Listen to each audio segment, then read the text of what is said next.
Welcome to FOXSOUL's Black Report. This is the space where we bring you Black America's headline news, views, and opinions. I'm Romeo. Hey there, I'm Brooke. I'm Demi. Niel is out today.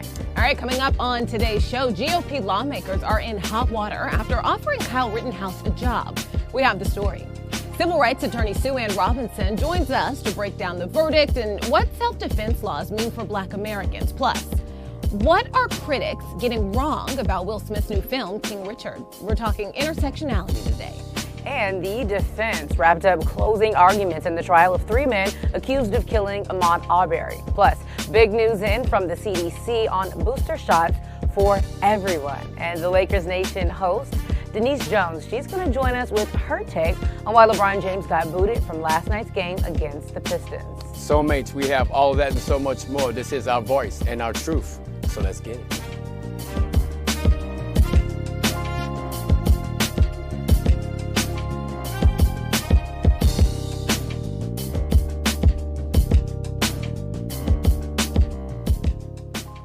Democratic Congresswoman Cori Bush is pushing for the expulsion of House Republicans Paul Gosar, Madison Cawthorn, and Matt Gaetz. The pressure is in response to the 3 House reps offering internships to Kyle Rittenhouse. Kyle Rittenhouse, of course, is the teenager who was acquitted on all charges last week after killing 2 protesters in the 2020 protest over the police shooting of Jacob Blake. Blake, of course, an unarmed Black man. It all happened in Kenosha, Wisconsin. Vice President Kamala Harris tweeted her disappointment in the verdict, saying she spent a majority of her career working to make our criminal justice system more equitable. She says it is clear there's still a lot more work to do. President Biden had an initial response, and he seemed to add to it a bit later on in the day on Twitter, saying, like many Americans, he's angry, he's concerned about the verdict. However, he did show support for the jury system and encourage everyone to express themselves peacefully. It was a huge weekend in news, a huge day in news Friday, and there's still so much to break down. Absolutely. And you know we are going to definitely break it down, Brooke. Joining us now to get right to it, along with the concern about vigilantism in the future and a push to change citizen arrest laws, is civil rights attorney and legal correspondent Sue Ann Robinson, friend of the show. Welcome back, Sue Ann. Hey, guys. Hey, Soulmates. How are you doing today? We are so happy to have you. I'm glad to be here. I'm sitting in the car literally outside of the courthouse in Brunswick. So okay, an important place to be. So Kyle Rittenhouse is now speaking publicly in an interview and docuseries, clearly making an impact on Republican lawmakers. How important was it for his lawyers to put him on the stand in this case? I think him testifying allowed him to humanize himself in front of the jury. And, you know, the jury gave him the benefit of the doubt.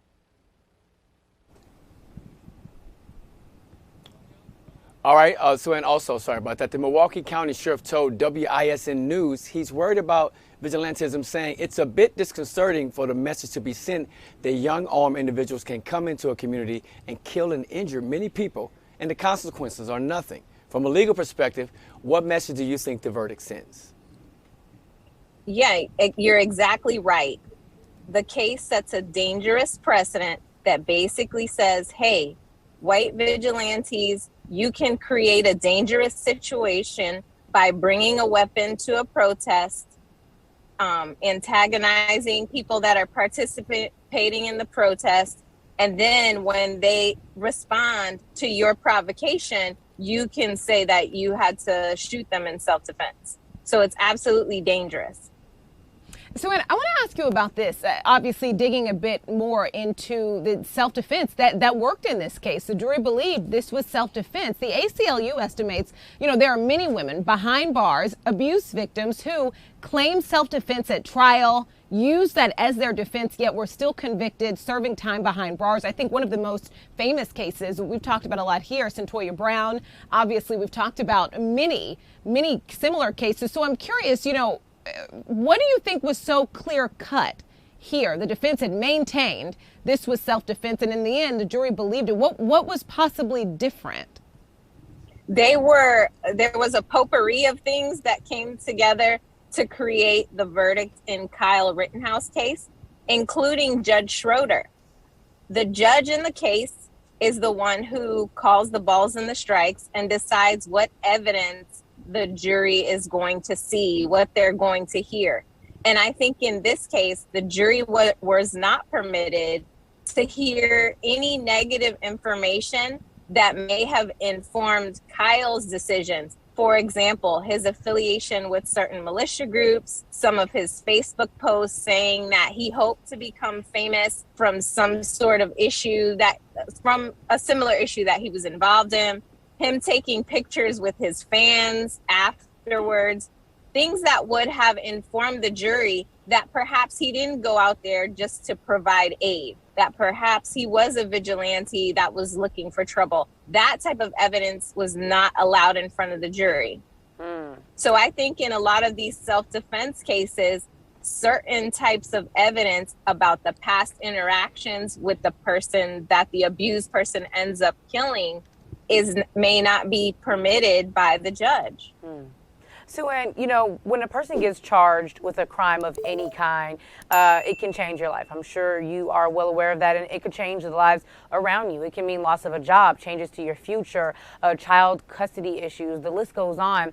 Were you surprised to see Republican lawmakers offering Rittenhouse a job? And also, how different has his reception been than what we've seen in black defendants that we've seen in other cases? Well, I think that's pretty clear. The issue with Kyle Rittenhouse is that, a certain political group has adopted him as their poster child. Gun rights and left groups, militia groups have adopted him and said, this is our guy. And so politicians whose base involve those same people are sponsoring him and lifting him up and saying, yes, let's take him on. Let's train him in the way that we want him to go. And that absolutely would not be the case if he was, a black defendant, even if he was acquitted. Oh, sorry about that. Attorney Sue Ann Robertson joined us here on FOXSOUL Black Report. So we're going to touch on this a bit more later in the show, but you're a civil rights attorney, and I'm curious how often you see self-defense, citizens arrests gone wrong, and even stand your ground, be successful defenses when a black defendant is on trial. What are your thoughts on that? Right. It's very rare. Even when the race of it's a black defendant and the victim is black, it's very rare that I've seen a court grant a stand your ground motion. Very rare. It's just disparately applied. And that's really the issue with the entire system, that it seems to affect black and brown people more. We end up in jail with the more harsher sentences every time. I just want to remind everyone that Sue Ann Robinson is in her car because right now she is outside of the courtroom in Brunswick, Georgia, where three men, Gregory and Travis McMichael and William Roddy Bryan, are standing trial in the death of Ahmaud Arbery. So, Sue Ann, thank you again for taking time out of your day to be here with us. I do want to talk to you about the judge in this case. Wrapping it back around to something you just said, I have been curious this whole time about any impact just his behavior, not even necessarily his decisions, his rulings, but his behavior, any possible impact he might have had on the jury. You've talked about this before. If somebody says something, a lawyer says something in court, and then the judge decides, hey, strike that, the jury has to pretend they can't hear it, but that's not really realistic with humans. You can never put things back in the bottle. Sometimes there's strategy there, sometimes there's not. But I'm curious about when the judge sent the jury away to reprimand the prosecutor. I talked to you and you said, you see things like that all the time. You see outbursts like that all the time, although many of us watching high profile cases may have not seen that.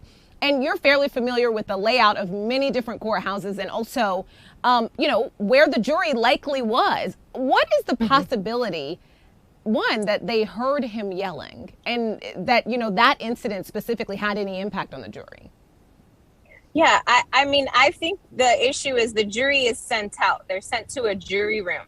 It's just adjacent to the courtroom in most cases. And so generally speaking, they're not soundproof against yelling because there isn't an expectation that anyone's going to be yelling in the courtroom. And so, it's highly likely that the jurors heard someone yelling. And if you're sitting there for days and days and days, I'm sure they could recognize the voice as Judge Schroeder.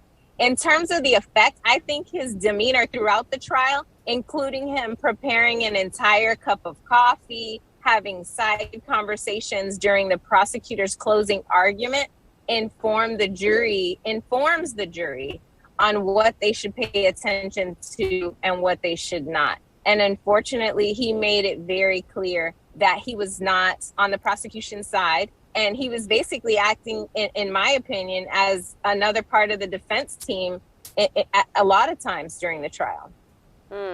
Sue Ann, thank you so very much for joining us here today. And we could use more of your legal perspective. So if you have time today, would you mind sticking around and we can dial you back in a little bit later? Yeah, absolutely. I'll still be in the car. Oh, love it. That is beautiful. We appreciate you so much.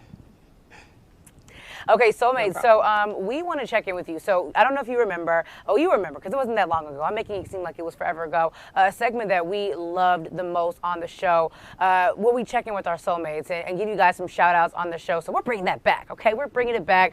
So I want to read a couple of comments that some of our soulmates on Instagram have put. We thank our soulmates who still comment on YouTube, Twitter.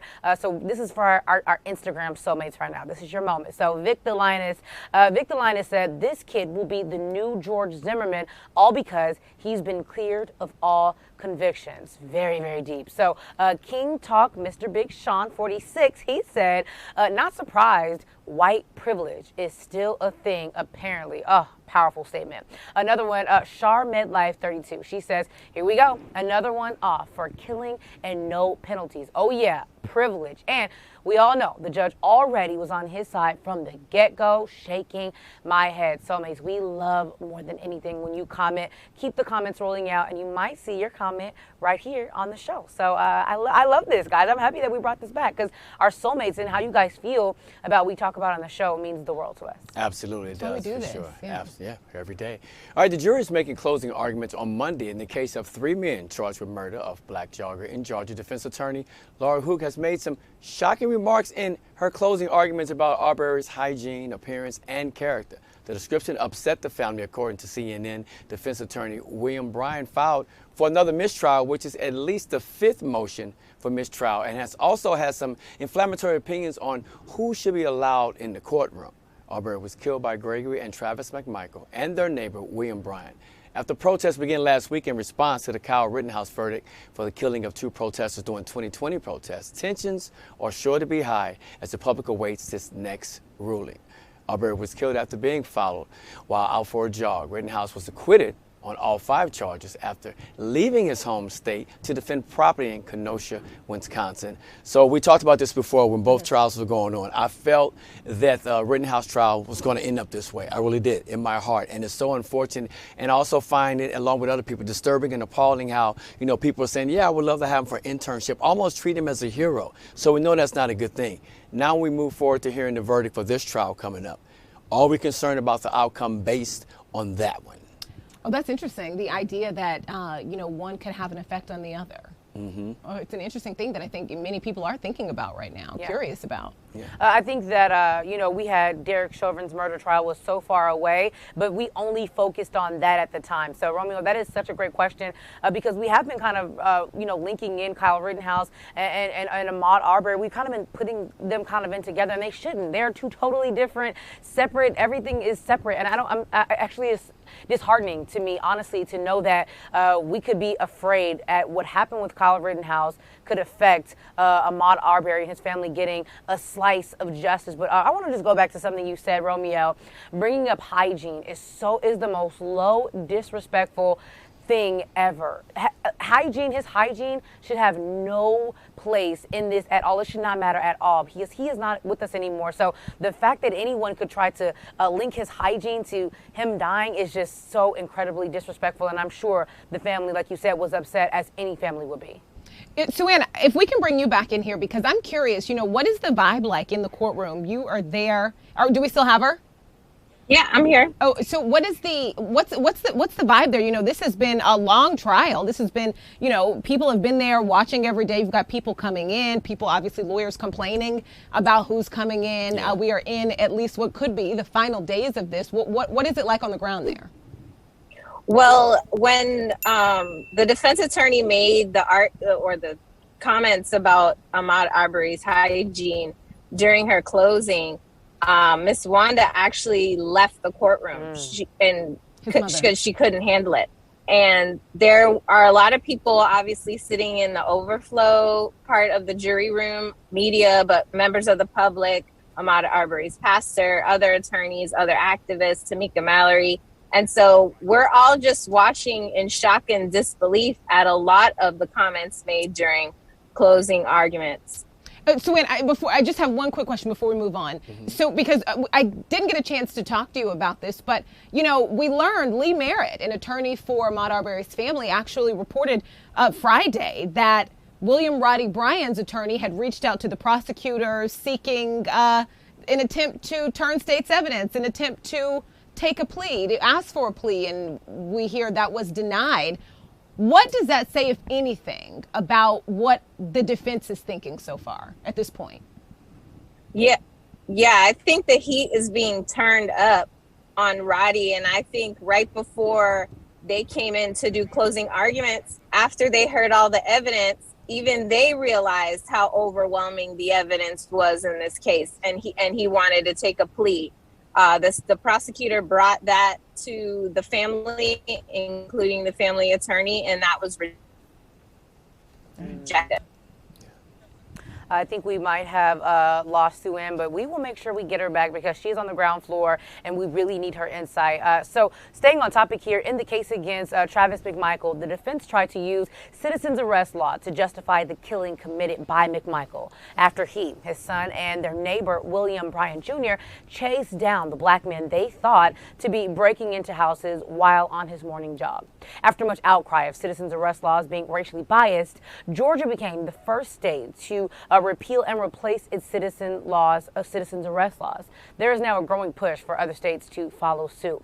Wanda Cooper Jones, the mother of the slain jogger Ahmaud Arbery, told The Hill, "Unfortunately, I had to lose my son to get significant change," in a statement eerily similar to black mothers throughout all of history, and most of them significantly less. They get significantly less change resulting from the death of their loved ones. So much. I wish we had more time to unpack. Of course, citizens arrest law. I don't even understand why they exist, because it gives the average person who is racist way too much power to, literally, this is a perfect example of giving an average person too much power, giving them way too much power, and now they get to go and justify saying that they felt like whatever. Just ridiculous. Also, what I wanted to put in here, back to what Sue Ann Robertson was saying about his mother having to leave the courtroom. That is so powerful. She has to sit through this and relive this over and over and over again. And so just back to hygiene again, just even that being brought up is just so disrespectful and disheartening to hear in. Yeah, definitely in so many ways. And I'm reading here in South Carolina, for example, citizens may now use deadly force when arresting someone who has stolen property. So if you think about hearing something like that, right? Things have to change. They see what's going on, what's happening. They see what's going on in Georgia right now. So other states need to take notice of that. It's at the end of the day, you have to change this, because you cannot give a green light to someone who does not deserve to have that opportunity to do something that happened to Ahmaud Arbery. So I think it's very, very hard, and hopefully across the country we can put this in perspective. Mm-hmm. Let's move on to this next story here out of Florida. A man in Florida has been found not guilty on all charges of murder and first-degree murder after his girlfriend died in a shootout with local sheriff's deputies. Andrew Coffey IV was in his bed with his girlfriend, Alteria Woods, when an early morning drug raid woke him up. Now, he maintains he was woken up by gunfire and returned shots of his own in a case that, many are pointing out does closely resemble that of innocently slain Breonna Taylor, who, by the way, you'll remember was shot multiple times while asleep during a no-knock raid in Kentucky back in 2020. Coffey maintains the sheriffs are responsible for her death. On that note, 2 law enforcement officers have been exonerated by a grand jury. Coffey was exonerated of the murder charges, but found guilty of possession of a firearm by a convicted felon. Local Florida news station WPBF actually quotes Coffey saying this. He says, quote, "I was trying to protect me and Alteria, and I thought I was doing that, but I feel I didn't protect her. I can't sleep with that.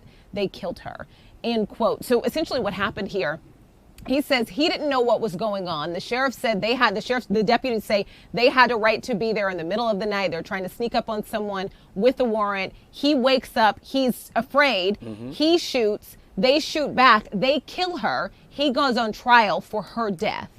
And, just on that note of the weapons charge, he still faces decades in prison. He could spend 30 years in prison on this. And again, it does kind of take you back to the idea that, there's a woman in the middle of all of this, a woman who has lost her life, and no one will go to prison or for her death. The shooter will not go to prison for her death in this case. And then someone who loved her is going to have to has already spent at least some time in jail, which is similar to the case of Breonna Taylor. Of course, again, the deputies in this found no wrongdoing, which is similar to most of the officers in Breonna Taylor's case. It's just, for me, you wipe everything away. I cannot stop thinking about the fact that there are 2 women who are no longer with us, who were simply sleeping. That's true. Everyone I'm sorry, Demi. Everyone in all cases agree that these women did nothing wrong. Yeah. That's such a great point of view, Brooke. As a woman, I absolutely can relate as well. And that's why when Joe Biden, when he put out the statement saying that he stands behind the justice system and the Kyle Rittenhouse, it really makes you feel like there is no hope. Because you think about Breonna Taylor, I don't even know, we are X amount of days, months from literally no justice from Breonna Taylor. And so in this situation, too, another sad story. And so when our president says that he stands behind the justice system is not on our side, and we voted for Joe Biden. It really makes you feel like who is really for us right now, because our president is standing behind a system that has no love for the black community, especially, Brooke, like you're saying, black women. Well, we'll see if there's more backlash from that for sure. Once again, we want to thank Sue Ann for checking in with us. She's always here at Fox Soul Black Report. It's an honor and a pleasure having her.